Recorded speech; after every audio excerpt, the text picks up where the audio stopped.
Hey guys, today I'm taking you through our simple V60 recipe. I'm here in the artistic espresso bar, usually behind the coffee machine, but today we're doing some alternative brewing. I'm going to make this coffee on our single origin of the month. This one is our Luis Anibal. It's from Colombia. It's a honey roast processed coffee, so I'm really looking forward to some nice juicy flavors coming out of this coffee. So I'm going to need 14 grams of this coffee. Now I've just quickly ground this coffee off just now, and I've ground it off medium to coarse grind. You can see there that it's a bit finer than say a rock salt, but definitely coarser than something like your traditional espresso. Obviously you've got a medium roast champion blend there, espresso grind and coffee, and this is our single origin, a lot lighter, and I'm going to grind that just a little bit coarser. Now as I change my grind, I will dictate the change of brew time and therefore flavor that I get out of my coffees. So before I do put my grinds in my paper, I do want to just pre-wet the paper. That's just going to take out any flavors, paper flavor. Just have that wet. And it's also going to warm up the server that it's going into there as well. It's going to help. This is a glass V60. It's going to retain some of that heat. So I'm just going to tip that water out. So now I've got a nice warm server and the paper is ready to go. Now, if you want to follow along, there is a downloadable on our website. We'll put a link to it below. This is a recipe that you can grab from us for free from our website. Follow along with me. So just drop the coffee straight in the middle of the server there. Grab yourself a spoon or something just to flatten that out. Create a bit of a well in the middle and also just flatten it out. I just want to make sure that when the grinds get wet, they are completely saturated. Now, I have a temperature control kettle here. It's the Stag kettle. I've got it set at 93 degrees. Now, if you don't have a temperature control kettle, you can do this at home with a normal kettle. I would just maybe cool it down slightly from the boil. So with that, before I pour this in, I'm just going to tear that off. So I've now got 0 on my scales. And when I start my brew, that is when my total extraction brew time starts. Now I'm going to do a 30-second bloom. And that's also with 30 grams of coffee. So we'll start the clock as we start to wet the grinds. And there is my 30 grams. Now, I'm going to grab this spoon again and just agitate that coffee. I want it to be all nice and wet, and I'm also just going to give it a swell. I don't want it to go too high up the paper, but I want it to be nice. You see the gases releasing from that there. And at 30 seconds, I'm going to continue to do a slow circular motion around my coffee, completely saturating it. Nice flow. Now, like I said, I'm aiming to get 200 grams of water on top of this coffee.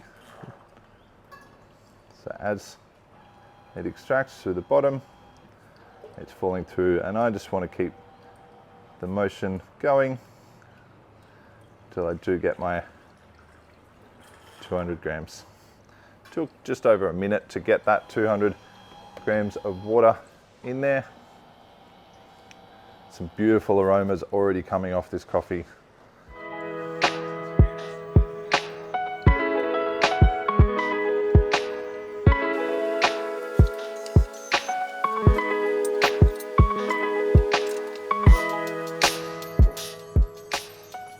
Great, so I'm aiming for 2.5 minutes here. I've exhausted that of all the coffee just under. That is beautiful, and that is what I want. You can see there the grinds are nice and saturated, evenly extracted, and that flavor's gone through. Lovely.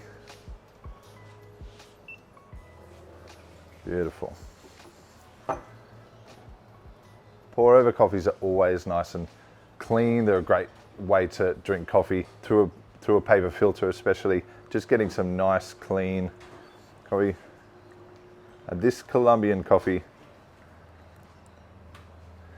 has tasting notes of honey, dark spices, chocolate, Oh, and even some pear. So like the nice acidity that's coming through there, that fruity acidity, but really good undertones of chocolate coming through as well. That is delicious, and that is just with our basic recipe. Now, I will say that if you do order this coffee or any of our single origins of the month, you do get a brewing guide that helps you with espresso, cold brew, batch brew, and pour over. So if you do buy any of our single origin coffees, you will get a different brew guide, and this has a slightly different recipe that's been developed just for this coffee.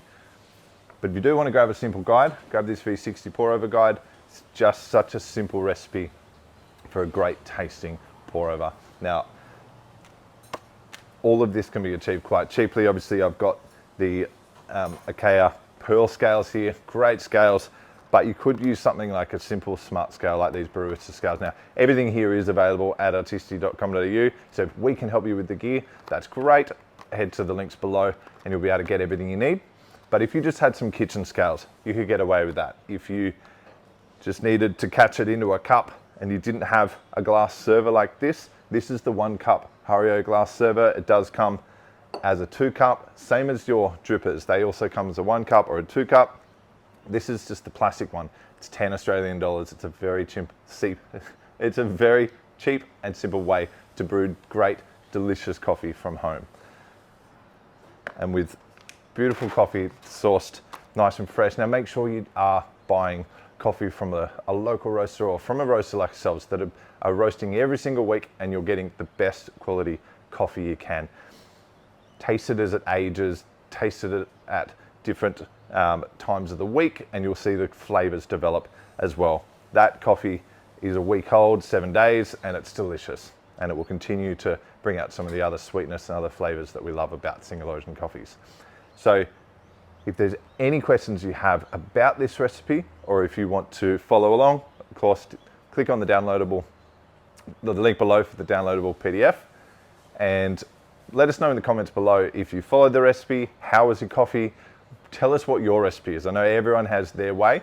Tell us what your recipe is, put in the comments below. Tell us what you would do differently, what equipment you use, what it's been found, what you wish you knew a long time ago before you started doing your alternative brewing, and we can all learn from the community. So make sure you subscribe to the channel. There's heaps more content on alternative brewing and espresso, how to be a better business owner in a cafe or an even better barista. Subscribe to the channel, like this video, and hit the bell icon for all future videos. I'll see you next time. Thanks for watching.